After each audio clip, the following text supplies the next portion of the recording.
Hello guys, it's Gakwa here and this is the Samsung Galaxy A32. When this was released, I kind of looked at the specs and in a few minutes I made my decision. But after getting this in the studio and using it extensively for a while, my opinions kind of swayed. So this is my review of the Samsung Galaxy A32. Without taking much of your time, let's get to the video.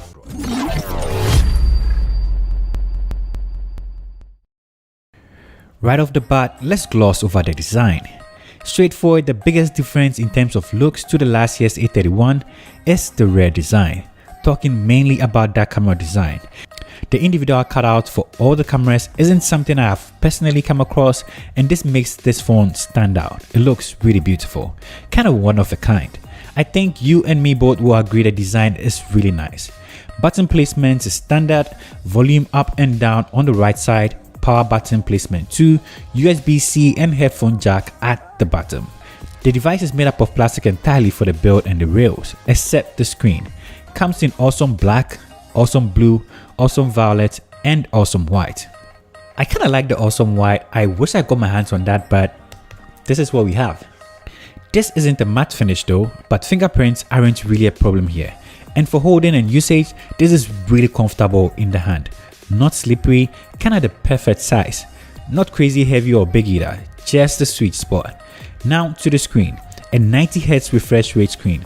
I think it's the first time ever a budget Samsung device has this upgrade.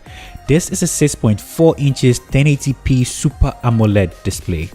And at this point, I think it might sound like a broken record when I say Samsung screens are very beautiful, and this is no exception. In all honesty, you are not going to be complaining about the screen. What you might notice though is that chin and bezels and the dewdrop camera up top, which I feel my time with the Samsung Galaxy S21 has made this look really pronounced. The screen looks amazing here, gets bright to about 800 nits, can easily be used outdoors. Good viewing angles are good too, and I like the colors here. But that is not what's making this special here. It's all about the 90Hz refresh rate, and One UI is kind of taking advantage of this. It's fast, you get smooth animations, interacting with the interface, scrolling through social, opening and closing apps, it feels really good. The 90Hz refresh rate just seals the deal. And you get the option to switch to 60 if you're worried about the battery life. But you really shouldn't be worried about the battery life, as this comes with a 5000 mAh battery, and that wouldn't be a problem. The 90Hz on the device isn't adaptive, so it's kind of always stuck at 90 irrespective of what you're doing on the screen. And whilst you're on that, this comes with a single firing speaker found at the bottom. It sounds okay, it's not the loudest, but it gets the job done. Also, you get an in-display fingerprint sensor on the bottom part of the screen. I haven't had any issues with that. Unlike the Samsung Galaxy A32 5G, which has a fingerprint sensor in the power button, this comes on the screen. Now to something that I really enjoyed during my course of usage, that is the battery life. This comes with a 5000 mAh battery, and this will easily take you through a day or even two depending on your use case scenario.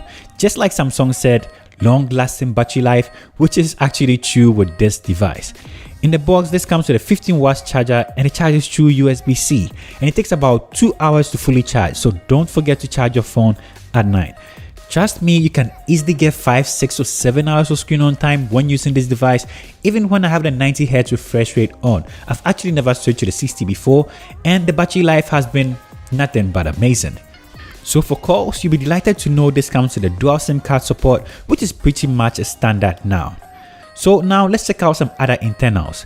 This comes with the Android 11 out of the box, One UI installed, the MediaTek Helio G80 chipset, an octa-core CPU, a Mali G52 MCU GPU, a memory card slot, and a micro SD dedicated slot. My version comes with 6GB of RAM, 128GB of storage. My software experience was kinda great. One UI is well optimized for this device.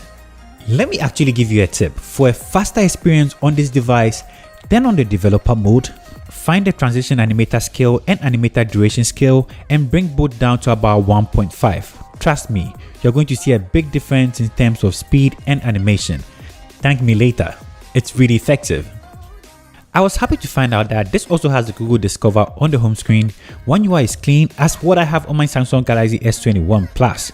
This feels familiar. If you're coming from a flagship device, this is just the same. Generally, this is quite responsive and snappy. Using a game booster boosts your performance for this device. Gaming was okay, you can easily play most games, not at higher settings though, but totally gamer friendly. PUBG played well at high HD setting, Asphalt played flawlessly. Now let's check out the cameras. We have a quad rear facing camera setup at the back. The 64 megapixel main, 8 megapixel ultra wide, 5 megapixel depth and 5 megapixel macro. And my favorite among the bunch is the main sensor. During the day, this takes some really decent photos for a budget device. Pictures look good, moderately sharp and has some good dynamic range too. And also that 123 degrees ultra wide camera just lets you get a lot more in your photos. And the 20 megapixel selfie camera is also really usable. When it comes to videos, this shoots videos up to 1080 30 fps. That is actually expected from a budget device. You don't get any 4K here. Alright guys, so this is a front camera video test on the Samsung Galaxy A32. What do you think about it? How do I sound? The color skin tones? Let's actually move into the sun and see how this looks. Alright. So I'm actually seeing some details in the sky. It doesn't look overblown. This is really hot. Let's get into the shade and conclude this. Let me know what you think about this video sample in the description below. The skin tones, the colors, also how do I sound. Let's get interactive in the comment section. Let's go.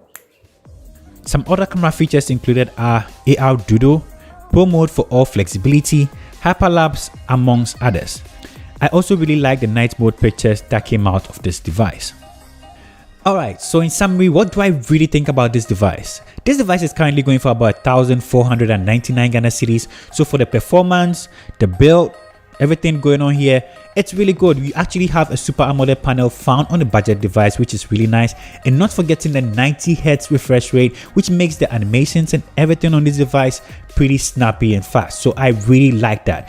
If I should be really nitpicky, find something that I don't like, maybe I'll say I wish they kind of got rid of the bezels a little bit. Probably because I'm coming from the Samsung Galaxy S21 Plus. This is kind of looking very budget for a budget device. So in general, this is a snappy, good Samsung Galaxy budget phone. If you're thinking of picking this up, this is not going to disappoint you. So this brings us to the end of the video. If you're new to this channel, of course, don't forget to hit the subscribe button, leave in your comment sections your views, comments, or anything you'd like to know about this device, as I'm always hanging out with you. Thank you for spending time with me, and I'll see you in my next upload. Peace. I'm out.